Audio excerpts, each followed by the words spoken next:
Assalamualaikum warahmatullahi wabarakatuh.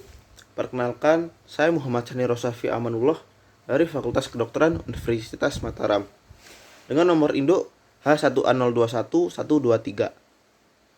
Tujuan saya membuat video ini adalah untuk penilaian ujian akhir semester mata kuliah umum Pancasila dengan tema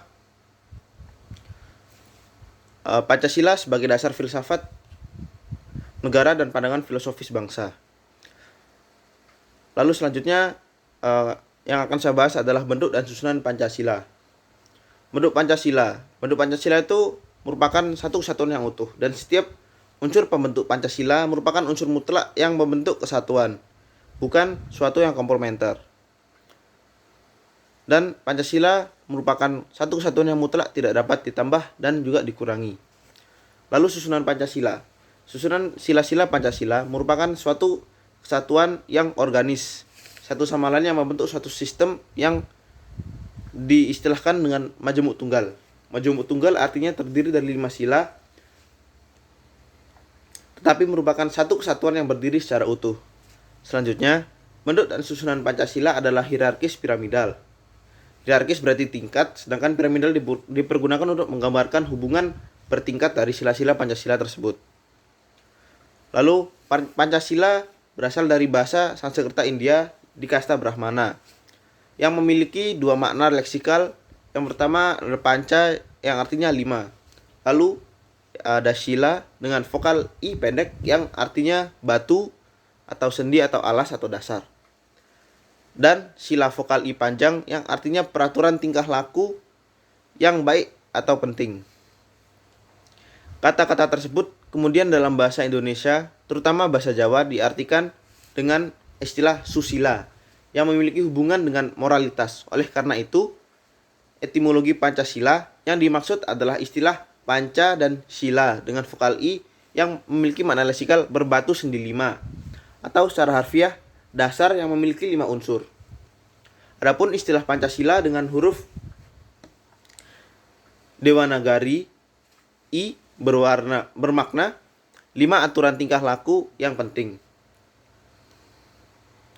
Adapun isi lengkap dari 5 prinsip moral yang ada di Pancasila adalah yang pertama ada panati, pada veramani, sikpadam, samadiyani dalam bahasa Sanskerta yang artinya jangan mencabut nyawa makhluk hidup atau dilarang membunuh. Lalu dinadana veramani sikapadam samadiyani yang artinya jangan mengambil barang yang tidak diberikan. Maksudnya adalah dilarang mencuri. Lalu kamesu micara veramani sikapadam samadiyani artinya jangan berbuat zina.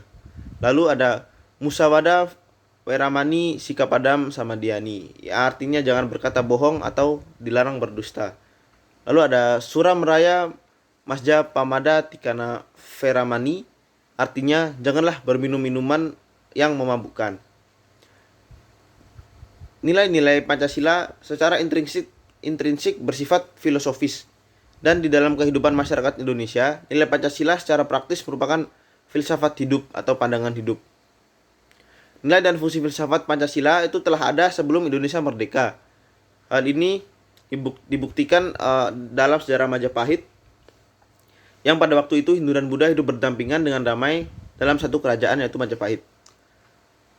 Ada seorang Empu Prapanca yang menuliskan kitab Negara Kertagama.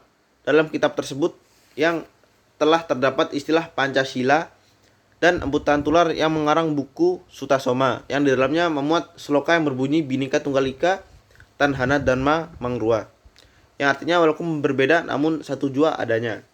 Sebab tidak ada agama yang memiliki Tuhan yang berbeda.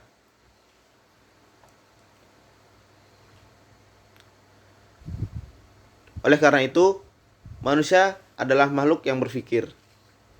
Manusia dapat memahami dan menghasilkan pengetahuan. Pengetahuan manusia ada yang diperoleh secara spontan dan secara sistematis reflektif. Dan Pancasila merupakan pengetahuan yang reflektif, bukan pengetahuan yang spontan, yang melalui proses kajian empiris dan juga filosofis.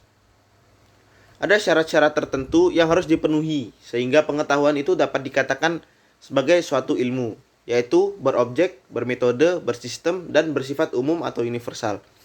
Susunan Pancasila merupakan kesatuan yang organis yang sudah saya sebutkan tadi, yang membentuk satu sistem dan istilah majemuk yang tunggal. Lalu, kenapa Pancasila bisa menjadi dasar negara Indonesia?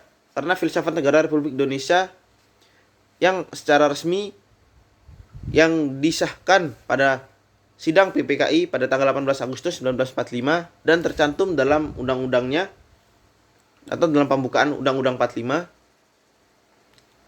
dan juga dalam Berita Republik Indonesia tahun 11 nomor 7 bersama-sama dengan batang tubuh undang-undang. Mungkin itu saja yang dapat saya sampaikan dalam video ini. Mohon maaf kurang lebihnya. Saya Muhammad Nur Syafi Aminullah. Terima kasih atas perhatiannya. Wassalamualaikum warahmatullahi wabarakatuh.